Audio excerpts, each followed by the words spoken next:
my base. I had a forge up, didn't even think to build a cannon. I kept trying to get a robo up, kept trying to chrono boost out that observer, didn't get it to work. I was a freaking, oh man, I failed so hardcore, and I should have just like counterattacked or something, who knows.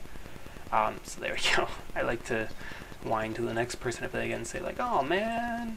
Anyways, totally forgot to make cannons, total nub. I'm not going to show that one. It wasn't really that interesting anyways from either player, but he did DT rush me, and I had a forge, but didn't make cannons. Just was like, I need a robo, that's the only detection I have. Freaked out. So there you can see my game sense not working out very well, getting me killed. Anyways, let's introduce, whoa, our players here, and our APM. As you can see, ooh, my APM was a little high there, but not super high yet. I'm just doing some basic scouting, so I don't need really high APM, because right now it's just traveling to the, wherever. So, I think I knew that this player was Protoss ahead of time, probably. Anyways, let's get that away. Let's look at the income tab. As you can see, oh my god. Oh, Felix. Build your probes, man. Pylons and probes, So, yeah, Felix, man. You're behind on your harvester count, but yeah, this guy really, he was playing like bronze level. Even though it said we were evenly matched, we were completely not. He actually did get a decent attack on me, and I didn't respawn properly, but I still won the game, because if he was a better player, his attack would have decimated me, because I did not respawn properly at all. As you can see, really getting ahead on that count there for harvesters. I'm definitely kept way ahead. And yeah, got mine way better. If we look at the income tab again, 520 to 360, big difference there. That's a lot of minerals difference. Okay, so I'm going to get a scout in his base real soon, and I'll tell you what my thought process is as I'm doing the scouting. Okay, here we go. I'm just setting my scout there, and I see 2 warp gates. I'm like, oh, he couldn't have afforded a cybernetics core yet if he built 2 warp gates, so he's going to do some early rush. I was like, oh, he's doing some early rush. Scouting for proxies. The reason why I'm scouting for proxies is because I know that bronze and silver has so much cheese in it, so I'm being extra cautious to scout for proxies even more often, because I'm more afraid of them being in silver right now. And a forge going down. That forge is going down because I saw those 2 gateways, and I'm like, this is a strategy I use in 3v3 and 4v4. It's just a 2-gate zealot rush, but I usually don't get gas so early, so I was a little like, I was like, that's what he's gonna do, but I was a little confused by the way he's building. I'm searching for that cybernetics core because he has gas. There those zealots come in, and I'm like, oh crap, this is where my game sense fails me. I send all of these probes in, and then I send some back, and then I don't know. But really, I should not, I don't know, that was a bad choice. I should have like danced him around until that zealot came out, and then got that zealot to help with the fight. And of course, not getting that zealot up there soon enough. Your probes are under attack. Yeah, that was a little disappointing on myself, but he does not have good macros, so it's not really a big problem anyways. As you can see, he's constantly streaming 1 or 2 zealots at a time. You want to group them up better though, man. And you really, look at this income tab. Even though he just slaughtered a ton of my probes, we're still even. Like, we're even in income. Oh, now he has more workers, but he's distracting 1 worker with my dealing with that. Oh no, I've got more workers, but I'm using more of them for, I got a probe and a zealot there, hell yeah. And my cannon finally gets in. Of course, I was talking to you earlier about that cannon. That I put up that forge because I knew he was going to rush, so I was like, I need that static defense. And then I was like, okay, make sure I save it before its shields get hurt. And a second cannon, and I know that's going to be enough to pretty much hold off anything. I still got the scout in his base, it's hilarious. Those zealots just aren't that fast, so he's not trying to pursue. And I'm like, wow, he's not building anything, and I'm like, he's really not doing anything. And of course, you can see I'm really trying hard to get my economy back up, and he's finally starting to build some more workers. So as I said, you really want to get that good economy. You don't want to have economy like his, because he could have won if he had economy from the get-go. He might have won, for sure, because definitely I sacrificed too many probes there. I didn't get out my cannons early enough, but hey, you know what? We all make mistakes. So there we go, he's building a pylon down there. Oh yeah, and another pylon. So even though he's at 24 out of 34, he's like, I need 2 more pylons instead of 2 more zealots. Hell yeah. So in the future, he will be able to make lots of units. Good. And he's getting a forge. I think I even scouted that, and I was like, why the hell is he getting a forge? But he's just gonna cannon up So I just want to say right now, a couple cannons are great here and there. Like, cannons are great to defend your base later in the game when you run. They're great if you need detection. They're great to hold off early rushes, but yeah, like, it's cool that he's like, I'm gonna get a couple cannons, because he knows he's behind. Well, maybe he doesn't, but, you know, if he thinks he's behind. Oh, another pylon, sneaky, sneaky. Anyways, look at that, 27 out of 50, and oh, 27 out of 58! Yeah, he's got lots of, everybody's got like a house themselves, practically. So anyways, yeah, I like the fact, like, 2 or 3 cannons, but you will see later that he puts up a ton of cannons. Anyways, it's getting a little boring. Let's fast forward. I say, okay, I need to tech up, because I know he hasn't had cyber for a while, so I'm going to get tech advantage. I'm like, that's what I'm going to do to get myself back ahead of him, is I'm going to get tech before he does. Finally getting that 3rd gateway, and putting a pylon here because I want to expand here real soon. Okay, scouting around, making sure that he has no units ready to attack. I actually didn't realize his economy was this bad at times, so I was expecting an attack really soon. So that's, and also because I'm getting the expansion, all I can really afford is, man, why are the sounds so loud? All I can really afford are R3s anyways, but they're also good for defending off. Doing lots of scouting, you can see my units running around like crazy. And of course, he's got the robo out now, so there we go. And he's also gone up to 4 warp gates. That's pretty good. But then look at all these cannons. No, getting better decision making than that. But he does get a bunch of cannons. I don't think it's best decision making, but oh well. Of course, putting some pylons up here to act like scouts. And let's just pause that. I kill off a stray zealot, not too important.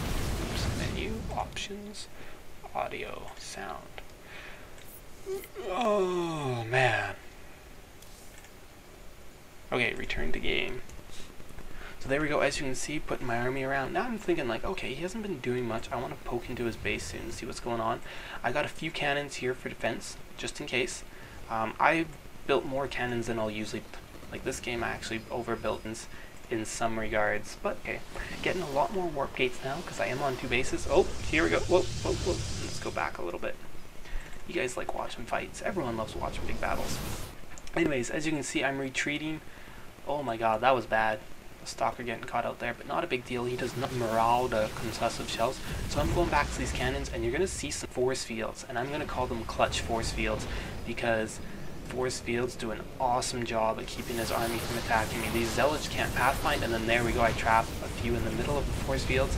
My cannons are helping. These immortals are super strong because I'm not microing any of my units properly to force fire or anything. Keeping the zealots away from my front lines right there with those force fields. And yeah, if we look at the units lost tab, let's take away the names now, we don't need that. We're pretty even. I couldn't tell you where we were at before, but definitely I pulled ahead in that battle. I think units lost I was behind before, so either way, I definitely pulled ahead in that battle. That was definitely a big deciding factor. And if we look at the income here, 49 to 27 harvesters and 1,300 to 1,700 or to 700 and 400 to 250. So you can really see he's not getting his macro going. I'm getting my macro better. And yeah, that's going to make like a huge world difference. So got my cannons here, rebuilding them, putting another pylon, putting another robo bay, because I've decided it's time to go Colossi.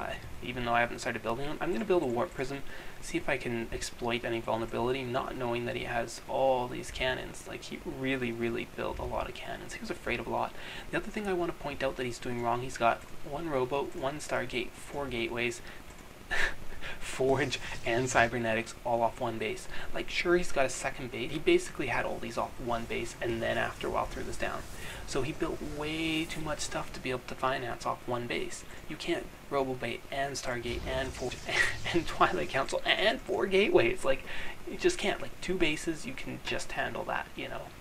So definitely, and he's not even getting flying units, so he's definitely, you know, not spending his money the wisest in terms of what he's building, especially with getting all these extra cannons. And here we see I'm taking the gold. Hell yeah, baby. My main is getting close to mined out. So is his. That's why he transfers most workers. But yeah, taking that gold, saying, okay, gotta expand. You know, I was thinking even earlier that I wanted to expand, but I just wasn't comfortable expanding. So now I'm going to expand. I don't know if I've done much scouting yet. No, I really have not done enough scouting, but I have scouted to make sure. There we go. I think he actually manually selected his warp gates there to warp in units. Either way, this attack was a bit of a flub by me. I really didn't use my units effectively. Look, they're attacking frickin' Nexus for some reason. Yeah. So that was not a good attack. I should have just sniped that pylon, hop back up in the warp prism and run away. Anyways, I have scouted here, making sure he's not taking this, and I'm scouting this, and every now and again I check the other ones to make sure that he's not sneaking any bases. And I was pretty certain that he would end up grabbing this. You know, it's like, whatever, he can grab that. Now, if we look at the army tab, you can definitely see I'm really pulling ahead by a huge amount. And if we look at the mins, well, we're pretty much even in minerals, so you can see the huge economic advantages I have. Because if we look at units lost, look, it's almost the exact same after that engagement. So we've lost the same amount worth of units, but I still end up having double his army size, if not more, because of this better economy, and now especially because of this. And as you can see, I did say that I overbuilt cannons, protecting that gold. I didn't really need to rebuild them. But oh well, I didn't build any back there, which is good. And then a couple up here. Later you'll see me build more because I just don't feel like having to keep warping units to defend against this. So let's look at my cam. I just want to sort of show you guys as that comes in. I noticed the red blob on my screen, I think right now. No, I didn't. Or I don't know. No, I didn't yet. So I didn't notice the red blob on my screen. Now I do. Any sec. There we go. As you can see, noticed it and immediately warp in some stalkers up there. Not the best choice against zealots, but then again they're fast, so that's the main reason why. And then I have the rest of my army coming back in my base. I was pretty confident in thinking that he wouldn't be attacking my front right now. So sort of sandwiched units there.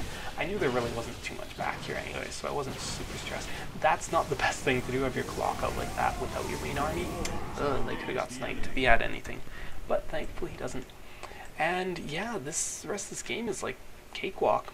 You're going to see me just go in there and demolish him, these Colossi. One thing you will notice is I back up my whole army and then have my Colossi go forward. Why? Colossi cannons. Why have my units die? And just because I can hallucinate a bunch of Colossi. So anyways, there we go. Yeah, that's what I did, is I just totally just was like, hell yeah. I'm going to outrange a cannon with my Colossi. Nothing to do it.